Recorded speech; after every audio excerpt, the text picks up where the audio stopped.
নমস্কাৰ স্বাগতম জনাইছোঁ আসাম টক্সৰ বিশেষ অনুষ্ঠান এক্সকিউজ মিলৈ ভিডিঅ' জাৰ্নেলিষ্ট জ্যোতি শইকীয়াৰ সৈতে মই পাপুৱে সমূহ অসমবাসী ৰাইজক সমূহ ভাৰতবাসী ৰাইজলৈ আজি তিৰংগা পতাকাৰ সন্মুখত থাকি মই সকলোলৈকে গণৰাজ্য দিৱসৰ অলেখ শুভকামনা জ্ঞাপন কৰিছোঁ।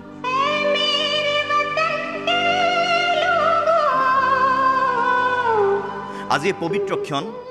200 বছৰীয়া দাসত্বৰ শিকলি বান্ধোন ছিঙি আজি 1947 চনৰ 15 আগষ্ট দিনটোত স্বাধীনতা লাভ কৰাৰ পিছত 1950 চনৰ আজিৰ দিনটোত 26 জানুৱাৰীৰ আজিৰ দিনটোতেই সংবিধানখন গৃহীত হৈছিল আৰু এই পবিত্ৰ দিনটোতেই আমি সকলোৱে সংকল্প লওঁ, সকলোৱে দায়বদ্ধতাৰে আমি আগবাঢ়িবলৈ সংকল্পবদ্ধ হওঁ। এই দিনটোতেই আমি বহুতেই দেশভক্তিৰে উদ্বুদ্ধ হৈ পৰোঁ। আমি বহুতেই নৃত্য গীতৰ মাধ্যমেৰে উপৰে গেৰুৱা মাজত শুক্লা তলত শ্যামল থকা জাতীয় পতাকাখনক আমি শ্ৰদ্ধা নিবেদন কৰোঁ আৰু আজিও তাৰ ব্যতিক্ৰম নহয়। এক্সকিউজ মিৰ জৰিয়তে এই বিশেষ প্ৰয়াস আমি আপোনালোকৰ বাবে নগাঁৱত উপস্থিত থাকি নগাঁৱৰ নৃত্য সৃষ্টিৰ এটি শিক্ষা কেন্দ্ৰ গৌৰৱ কুমাৰ হাজৰিকাৰ পৰিচালনাত সূত্ৰধাৰৰ নিবেদিত এটি নৃত্যৰে আমি আগবঢ়াম আপোনালোকলৈ এক্সকিউজ মিৰ এই পহিলা খণ্ডতেই এটি সুন্দৰ দেশভক্তিমূলক গীতত নৃত্য।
জগত পোহৰ কৰি আহিব প্লাৱন আঁতৰাব অমানিশা বুধিব ৰাৱণ। জগত পোহৰ কৰি আহিব প্লাৱন আঁতৰাব অমানিশা বুধিব ৰাৱণ। নিকা হ'ব সমাজ শেষ হ'ব এই পাপ, নিকা হ'ব সমাজ শেষ হ'ব এই পাপ, ফুলি ৰ'ব প্ৰেম সতদল। জগত পোহৰ কৰি আহিব প্লাৱন আঁতৰাব অমানিশা বুধিব ৰাৱণ। আঁতৰাব অমানিশা বুধিব ৰাৱণ।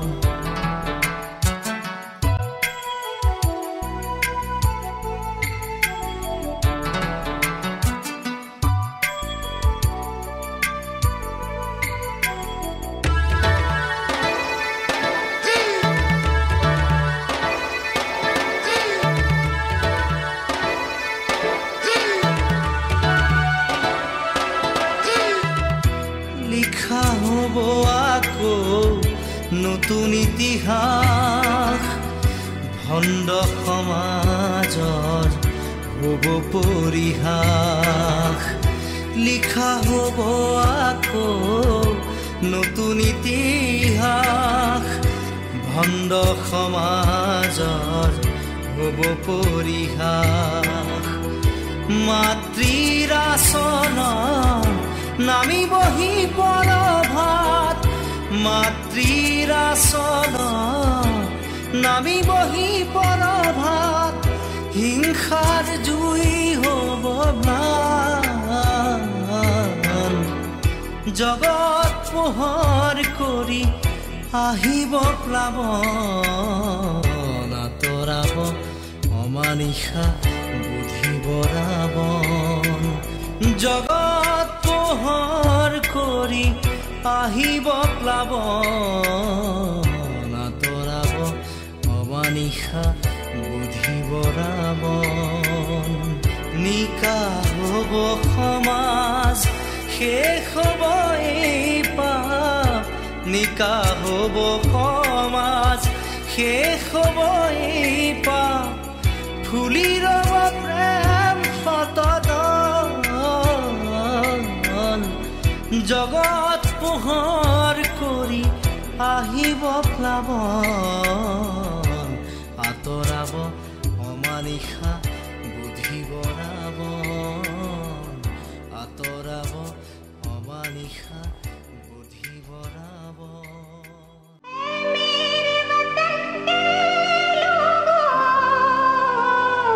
জগত পোহৰ কৰি আহিব প্লাৱন আঁতৰাব অমানিশা বুধিব ৰাৱণ এই গীতটিত অংশগ্ৰহণ কৰা প্ৰত্যেকগৰাকী নৃত্যশিল্পীকে মই ধন্যবাদ জ্ঞাপন কৰিছোঁ আজিৰ গণৰাজ্য দিৱসৰ এই পবিত্ৰ ক্ষণত মই বৰ্তমান উপস্থিত আছোঁ সূত্ৰধাৰত আৰু সূত্ৰধাৰ হৈছে সৃষ্টিশীল নৃত্যৰ আধাৰ সূত্ৰধাৰ সমগ্ৰ অসমতেই নহয় সমগ্ৰ ভাৰতবৰ্ষতেই নহয় ইতিমধ্যে বিশ্বৰ বিভিন্ন প্ৰান্তলৈ নৃত্যৰ গতিৰে তেওঁলোকে আন্তঃৰাষ্ট্ৰীয় পৰ্যায়ত খ্যাতি অৰ্জন কৰিবলৈ সক্ষম হৈছে সৃষ্টিশীল নৃত্যৰ অন্যতম নায়ক গৌৰৱ কুমাৰ হাজৰিকাক মই স্বাগতম জনাম এই অনুষ্ঠানৰ মাজলৈ স্বাগতম জনাইছোঁ গৌৰৱদা আজিৰ এই পবিত্ৰ ক্ষণত গণৰাজ্য দিৱসৰ এই শুভক্ষণত আপোনাক জনাইছোঁ অশেষ ধন্যবাদ এই নৃত্যৰে আমাক অভিবাদন জনাইছে আৰু লগতে গণৰাজ্য দিৱসৰ শুভকামনা জ্ঞাপন কৰিছোঁ ধন্যবাদ আজি আপোনালোকৰ জৰিয়তে আমাৰ সমূহ অসমবাসীলৈ সূত্ৰধাৰ পৰিয়ালৰ তৰফৰ পৰা গণৰাজ্য দিৱসৰ শুভেচ্ছা শুভকামনা যাচিলোঁ পৃথিৱী সুন্দৰ হওক কলা সংস্কৃতিৰ জৰিয়তে আমিবোৰ সুন্দৰ হওঁ আৰু আমি সকলোবোৰ হৈ পৰোঁ একোজন মানৱ চৰিত্ৰ এয়াই সূত্ৰধাৰৰ আশা সঁচাকৈ মই যিমান দিনৰ পৰা আপোনাক পাইছোঁ যিমান দিন আপোনাৰ সৈতে নৃত্যৰ অনুষ্ঠান আমি চাইছোঁ অসমৰ বিভিন্ন ৰাইজে চাইছে ভাৰতবৰ্ষৰো বহু ঠাইত আপুনি অনুষ্ঠান কৰিছে সেই নৃত্যৰ অভিজ্ঞতাৰ পৰা যদি কওঁ আপুনি এই মজিয়াতে বহু সময়ত প্ৰতিদিনেই হয়তো নৃত্যৰ আখৰাৰ লগত আপুনি ব্যস্ত হৈ থাকে আৰু আজিও হয়তো নৃত্য আখৰাৰ মাজতে আমি এভুমুখি মাৰিলোঁ আৰু এই নৃত্যৰ মাধ্যমেৰেই আমি দেশবাসীলৈ তিৰংগা পতাকাৰ তলত যিসকলে একত্ৰিত হৈছে তেওঁলোকক আমি 70 সংখ্যক গণৰাজ্য দিৱসৰ শুভকামনা জনাইছোঁ এই গণৰাজ্য দিৱস আহে স্বাধীনতা দিৱস আহে আপুনি নৃত্যৰ লগত জড়িত কলাৰ লগত জড়িত কলাৰ জৰিয়তেই আপুনি বিভিন্ন দেশৰ সমস্যাই হওক আনন্দৰ মুহূৰ্তই হওক প্ৰতিবাদ জনাই শুভেচ্ছা জনাই আহিছে এনেকুৱা মুহূৰ্তবোৰত আপুনি এগৰাকী দেশবাসী হিচাপে অসমীয়াৰ সন্তান হিচাপে অসমীয়াৰ বুকুত গৰ্বিত সন্তান হিচাপে কিদৰে গৌৰৱ অনুভৱ কৰে মই নিজকে এই বুলি গৌৰৱ অনুভৱ কৰোঁ যে মই অসম বা উত্তৰ পূৰ্বাঞ্চল বা ভাৰতৰ বাসিন্দা প্ৰথম কথা আমি ভাৰতীয় আৰু যি গৌৰৱ অনুভৱ কৰাৰ কথা কৈছে আচলতে সেই গৌৰৱটো অনুভৱ কৰোঁ আমাৰ কলা সংস্কৃতি আমাৰ যি পৰম্পৰা ইজনে সিজনক কৰা যি মৰম ইজনৰ সিজনৰ প্ৰতি যি ভাল ভাৱ আদান প্ৰদান সেয়াহে কিন্তু আমাৰ গৌৰৱ এনেকুৱা নহয় যে মই আজি এটা নৃত্যলৈ ক'ৰবাত অনুষ্ঠান পৰিৱেশন কৰিবলৈ গৈছোঁ ৰাইজে খুব ভাল পাইছে তাৰ পৰা মই গৌৰৱ অনুভৱ কৰিছোঁ নহয় আচলতে আমি ইজনে সিজনৰ প্ৰতি যিটো মৰম আমাৰ আপুনি মন কৰিব আমি সূত্ৰধাৰে চেষ্টা কৰোঁ মানৱৰ লগত জড়িত মানুহৰ লগত জড়িত কিছু কনচেপ্ট কিছু থিম লৈ আমি আমাৰ নৃত্যক আমাৰ সংস্কৃতি আগুৱাই যোৱাত আৰু এইখিনিত মানুহসকলে বা মানৱে বা অডিয়েন্সে আমাক যিখিনি সহায় কৰে যিখিনি আমাক ফিডবেক দিয়ে তাৰ লগতে এইটো কথা জড়িত হৈ থাকে যে মানুহে আমাক কিমান মৰম কৰে আচলতে আমি ক'ৰবাত নহয় ক'ৰবাত আজি চাওক প্ৰতি বছৰে পালন কৰা হয় 26 জানুৱাৰী হওক 15 আগষ্ট বিহুৱে হওক উৰুকাই হওক ঈদে হওক কিন্তু কথাটো হ'ল আমি ক'ৰবাত নহয় ক'ৰবাত সেই কথাখিনি পাহৰি যাওঁ নেকি যে আমি এই যে আমাৰ পৰম্পৰা আমাৰ যে যি কলা সংস্কৃতি এটা সমিৰ্দিষ্ট সময়ত পালন কৰি অহা হৈছে বিশেষ দিনবোৰ তাৰ তাৎপৰ্য ক'ৰবাত নহয় ক'ৰবাত পাহৰি যাওঁ আৰু এই যে দেখিছে আমাৰ নতুন প্ৰজন্ম আমি নতুন প্ৰজন্মই চেষ্টা কৰোঁ এনেকুৱা এটা বিশেষ দিনত আমি যে অনুষ্ঠান পৰিৱেশন কৰা নাই আমি এটা অখৰা কৰিছোঁ আমি এটা ৰিহাৰ্চেল কৰিছোঁ আমি এটা আমাৰ মনৰ ভাৱখিনি প্ৰকাশ কৰিছোঁ এটা গীতৰ জৰিয়তে এটা নৃত্যৰ জৰিয়তে তাতকৈ আমাৰ বেছি একো নালাগে এনেকুৱা নহয় যে আমি এখন মঞ্চত গৈ অনুষ্ঠান পৰিৱেশন কৰিছোঁ লাইট আছে চাউণ্ড আছে অডিয়েন্স নাই আপোনালোক আহিছে আমি আমাৰ মনৰ ভাৱ এনেকৈ প্ৰকাশ কৰিছোঁ মই ভাবোঁ সেইটোহে আমাৰ কাৰণে গৌৰৱৰ বিষয় আকৌ যদি আমি এই শ্ৰদ্ধা নিবেদিবলৈ আৰু এটি গীতৰ জৰিয়তে নৃত্য উপভোগ কৰিব বিচাৰোঁ অসমবাসীৰ আমি চেষ্টা কৰি চাব পাৰোঁ যিহেতু জগত পোহৰ কৰি আহিব প্লাৱন আমি এবাৰ চাওঁ আমাক শান্তি কিয় লাগে শান্তি আছে কিন্তু ক'ৰবাত নহয় ক'ৰবাত আমি শান্তি বিচাৰি হাবাথুৰি খাওঁ সকলোতে আছে শান্তি আমি বিচাৰিব জনা নাই তাকে আমি অকণমান আখৰা এটা কৰি চাব পাৰোঁ যে শান্তিৰ আখৰা শান্তিক কিয় লাগে শান্তিৰ পৰা এটি প্ৰশ্নবোধক এই শান্তিৰ প্ৰশ্নবোধক এটি নৃত্যৰ মাধ্যমেৰে হয়তো সকলোৰে এই প্ৰশ্নবোধক মনত পুহি ৰাখে কিন্তু নৃত্যৰ মাধ্যমেৰে কেনেকৈ তাক সমাজলৈ আগবঢ়াম সেয়া সূত্ৰধাৰৰ মজিয়াৰ পৰা আপোনালোকলৈ এই নৃত্যৰ মাধ্যমেৰে আহক উপভোগ কৰক অলপ শান্তি দিয়া অলপ মৰম দিয়া অলপ জিৰণি দিয়া সপোন চুব দিয়া অলপ শান্তি দিয়া অলপ মৰম দিয়া অলপ জিৰণি দিয়া সপোন চুব দিয়া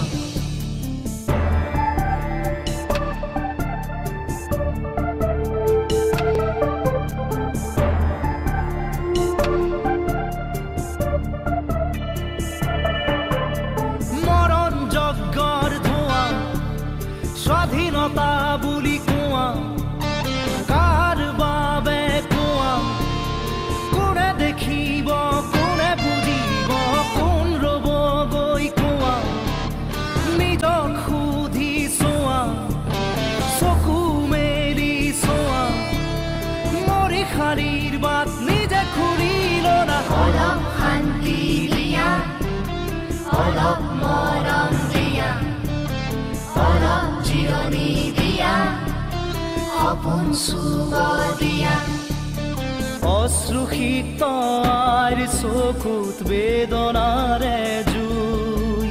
কোনে নুমাব কোনে বুজাব আছে সকলো শুই চেঁচা পদূলি চোতালৰে জোন কাৰ পৰাণত আছে শকতি ঘূৰাই আনিব সোণ মৰণ যজ্ঞৰ ধোঁৱা স্বাধীনতা বুলি কোৱা কাৰ বাবে কোৱা কোনে দেখিব কোনে বুজিব কোন ৰ'ব গৈ কোৱা নিজক সুধি চোৱা চকু মেলি চোৱা মৰি শালীৰ বাট নিজে খুলি ল'লা অলপ শান্তি দিয়া অলপ মৰম দিয়া অলপ জিৰণি দিয়া সপোন চুব দিয়া দিয়া বাৰক বুদ্ধি দিয়া পথাৰ ঘূৰাই দিয়া ভঁৰাল পুৰাই দিয়া দিব পাৰা যদি তুমি চকুৰ মচি দিয়া হাঁহি ঘূৰাই দিয়া বুকু ভৰাই দিয়া যদি দিব পাৰা কোৱা অলপ শান্তি দিয়া অলপ মৰম দিয়া অলপ জিৰণি দিয়া সপোন চুব দিয়া অলপ শান্তি দিয়া অশ্ৰুসিক্ত আইৰ চকুত বেদনাৰে জুই কিয় এই প্ৰশ্নই কৰিছে সূত্ৰধাৰে নৃত্যৰ মাধ্যমেৰে গৌৰৱ কুমাৰ হাজৰিকাৰ এই দলটিয়ে নৃত্যৰ মাধ্যমেৰে গণৰাজ্য দিৱসৰ এই পবিত্ৰ দিনটোত আকৌ এবাৰ প্ৰশ্ন আগবঢ়াইছে সমাজলৈ বুলি অসমবাসী ৰাইজলৈ বুলি সকলোকে মই পুনৰবাৰ ধন্যবাদ জ্ঞাপন কৰিছোঁ আখৰাৰ মাধ্যমেৰে আমি আচলতে আজি এক সজাগ আৰু সচেতন মনোভাৱেৰে আগবাঢ়িছোঁ ৰাইজৰ মাজলৈ গৌৰৱ দা আকৌ পুনৰবাৰ স্বাগতম জনাইছোঁ আপোনাক এই